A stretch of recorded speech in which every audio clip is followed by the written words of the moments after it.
Baiklah, Assalamualaikum warahmatullahi wabarakatuh. Cikgu ucapkan kepada anak-anak murid yang sedang menonton.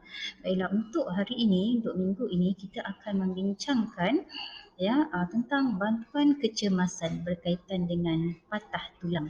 Ya, jadi apakah tindakan yang boleh kita ambil sekiranya berlaku musibah, berlaku kemalangan yang menyebabkan patah tulang sama ada di tangan, di kaki ataupun di mana-mana anggota badan, dan sekiranya kemalangan tersebut berlaku di rumah. Jadi apakah tindakan yang perlu kita ambil? Baiklah. Patah tulang, apa yang boleh kita lakukan ya?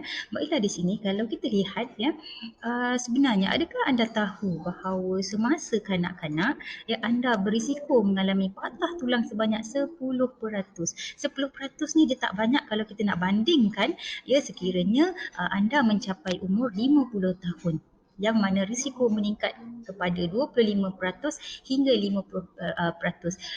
Jadi di sini kita buat perbezaan banding beza antara kanak-kanak dan juga dewasa, di mana kanak-kanak ni aktiviti yang dilakukan adalah minimum, sangat minimum. Kanak-kanak dia tak seperti orang dewasa. Orang dewasa mungkin aktiviti yang dilakukan agak lebih ekstrim daripada kanak-kanak. Mungkin kejadian kemalangan tersebut berlaku semasa bekerja ataupun semasa bersukan, bersenam ya. Okey, patah tulang yang paling kerap disebabkan oleh kecederaan daripada bersukan, macam cikgu sebut tadi lah, bersukan, jatuh, kemalangan kereta atau sebarang aktiviti fizikal ya. Sebab itulah sebelum nak menjalankan apa-apa aktiviti kita perlu bersedia, otot-otot kita perlu bersedia, terutama kalau nak bersenam perlu menjalankan aktiviti warming up terlebih dahulu supaya otot-otot kita bersedia Itu contoh kalau kita nak bersenam ataupun bersukan. Baiklah, seterusnya ada beberapa keadaan kesihatan yang boleh menyebabkan tulang kita ni menjadi lebih cenderung terhadap patah tulang. Jadi apakah keadaan tersebut Okey, keadaan kesihatan termasuk osteoporosis, penyakit tulang rapuh iaitu osteogenesis tidak sempurna. Ini menyebabkan tulang Okey, kelenjar paratiroid yang terlalu aktif dan beberapa jenis kanser.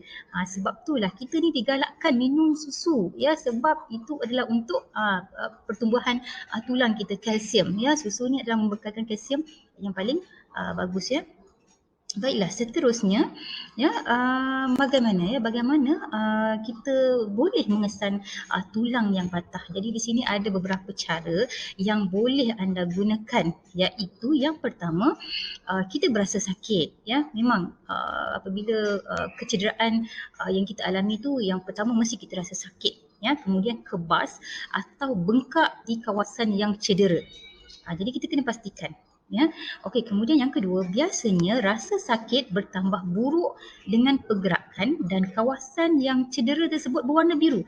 Warna tu berubah. Kalau sebelum ni kawasan pergelangan kaki lah contohnya, kalau kita dalam keadaan biasa tidak mengalami kemalangan, warna kulit kita adalah warna kulit yang asal tetapi apabila berlaku kemalangan seperti patah tulang yang cikgu sebutkan tadi dia kawasan tersebut dan akan berwarna biru. Okey. Jadi di sini kes-kes yang lebih serius tulang boleh menonjol melalui kulit dan menyebabkan pendarahan yang banyak Baiklah, apakah pertolongan cemas langkah-langkah untuk membantu patah tulang, apa yang boleh kita lakukan Baiklah, yang pertama langkah yang pertama okey, jangan bergerak kalau tak perlu untuk mengelakkan kecederaan selanjutnya menstabilkan kawasan yang cedera dengan kekal diam sebab kawasan tersebut perlu rest perlu rehat kalau anda melakukan pergerakan mungkin dia akan mendatangkan kecederaan yang lebih teruk lagi terhadap kawasan yang cedera. Baiklah, jangan memindahkan mangsa yang cedera jika belakang atau lehernya cedera. Okey, ini untuk bantuan kecemasan. Sekiranya anda berada di kawasan kemalangan tersebut pastikan jika kecederaan pada bahagian belakang atau leher cedera mangsa pastikan stabilkan kawasan yang cedera tersebut Okey, kemudian Untuk menyokong kawasan yang cedera, ya anda boleh melipat sepotong cardboard atau majalah dan perlahan-lahan meletakkan di bawah anggota badan. Ini sebagai sokongan lah, sokongan. Jadi kita perlu cari peralatan ataupun bahan-bahan yang berbentuk keras, ya, supaya boleh menyokong anggota badannya. Kemudian ikat dengan berhati-hati dengan kepingan kain. Okey. Dekat sini nanti kita akan lihat ya gambar rajah tersebutnya macam ni ya. Kalau kita tengok dekat sini kanak-kanak ni ya dia berlaku kecederaan lah, kemalangan, mungkin terjatuh ya. Jadi dekat kawasan tu nampaklah kat sini dia rasa sakit ya. Okey. Kemudian langkah kedua, apa yang perlu kita lakukan? Ya, sekiranya terdapat pendarahan, ya, hentikan pendarahan dengan membalut ketat kawasan yang cedera dengan pembalut steril ataupun kain. Dekat sini mungkin sebab kita nak elakkan darah keluar dengan jumlah yang banyak ya. Baiklah, seterusnya langkah yang ketiga ya, yang pertama tadi kita dah ingat kan ya. Yang pertama tadi apa dia, jangan bergerak kalau tak perlu ya. Yang kedua ni kalau ada pendarahan cepat-cepat letak ataupun balut dengan ketat di kawasan tersebut ya dengan kain. Kemudian kita teruskan dengan langkah yang ketiga ya, sekiranya orang yang cedera menunjukkan tanda-tanda kejutan ya, tutupinya dengan selimut manakala kaki dinaikkan kira-kira 30 cm. Ya, tanda-tanda kejutan termasuk pening, ya, kelemahan, kulit pucat dan berpeluh, sesak nafas dan peningkatan kadar degupan jantung ya. Jadi di sini kita boleh nampak dengan jelas kalau mangsa tersebut dalam keadaan terkejut. Jadi perlu kita selimutkan. Selimutkan mangsa tersebut dan juga kakinya perlu dinaikkan 30 cm. Ya, senangnya kalau kita nampak mangsa ni dia pucat tu mesti. Ya, pucat mesti. Ya. Kadar denyutan jantungnya pun laju ya. Okey. Seterusnya, langkah yang keempat apa yang kita boleh lakukan adalah untuk membantu mengurangkan bengkak, ya, anda boleh meletakkan pack ice ataupun tuam sejuk ke kawasan itu. Ya, kita dah kenal pasti tadi kan kawasan mana yang yang patah tadi ya. Jadi kita boleh letakkan pack ice ya ataupun tuam di kawasan tersebut. Okey, tetapi ingatan di sini ya, jangan letakkan terus ais pada kulit. Ya, bungkusnya dengan tuala atau kain terlebih dahulu. Okey, seterusnya langkah terakhir iaitu langkah yang kelima. Okey, tunggu untuk rawatan perubatan.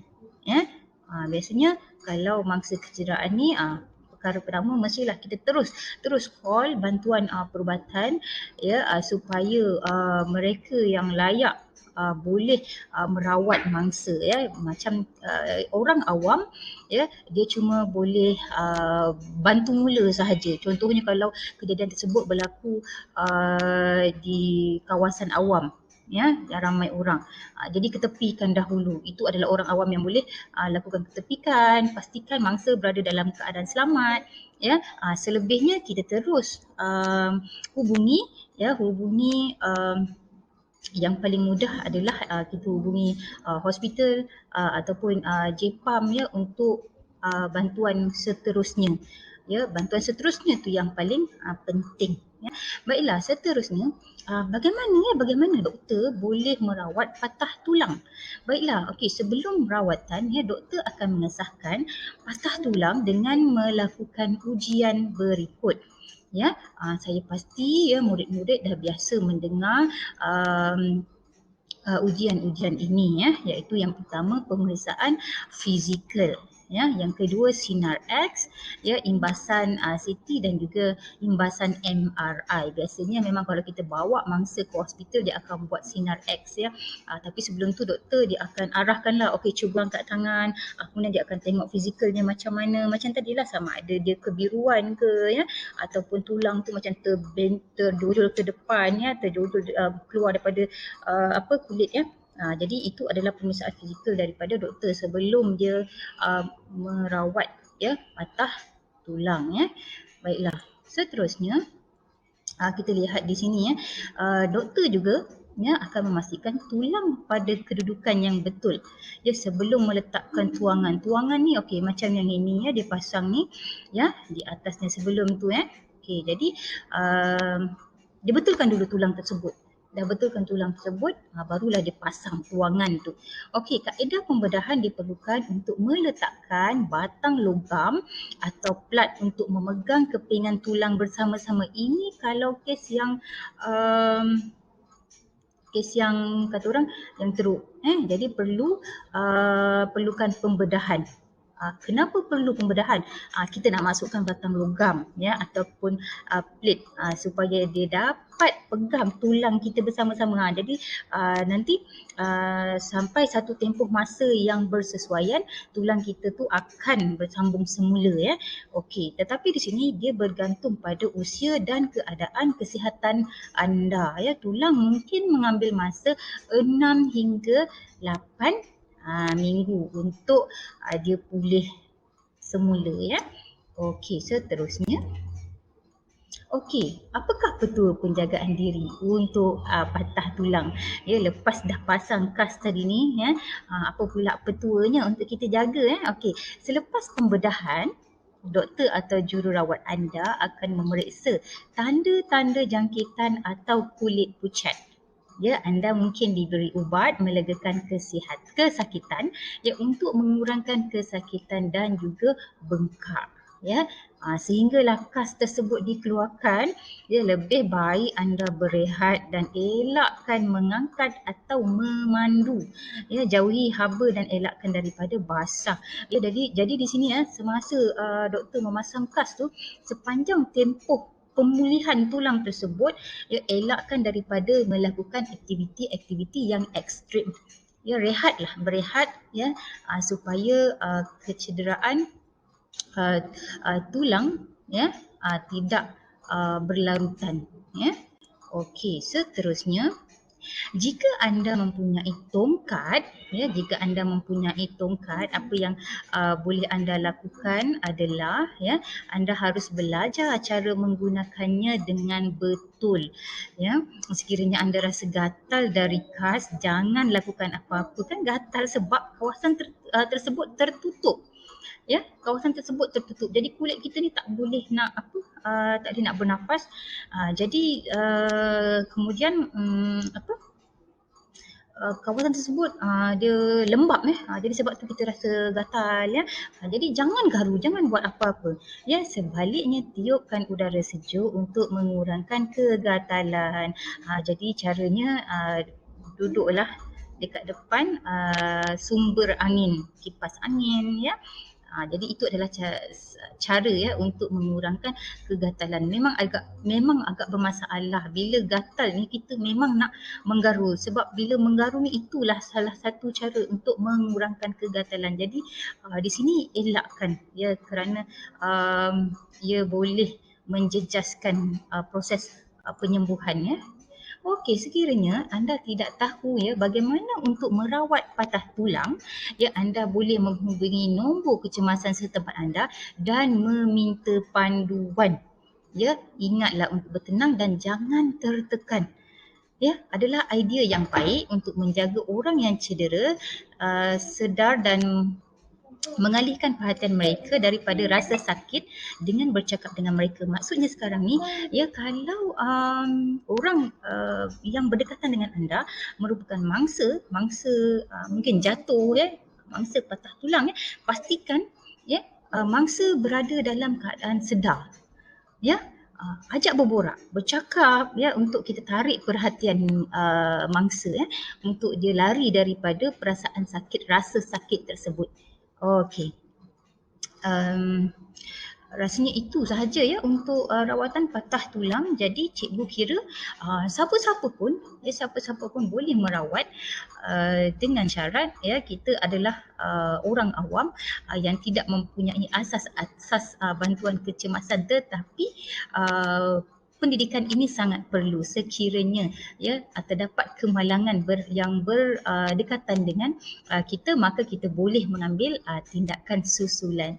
Ya, tujuannya apa? Tujuannya untuk mengelakkan ya kemalangan tersebut memberi impak yang lebih buruk kepada mangsa.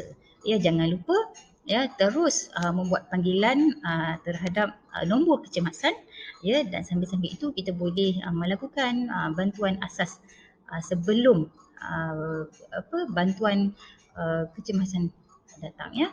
Jadi itu sahaja untuk bantuan kecemasan bagi pendidikan tajuk patah tulang. Okey, itu sahaja. Sekian, terima kasih.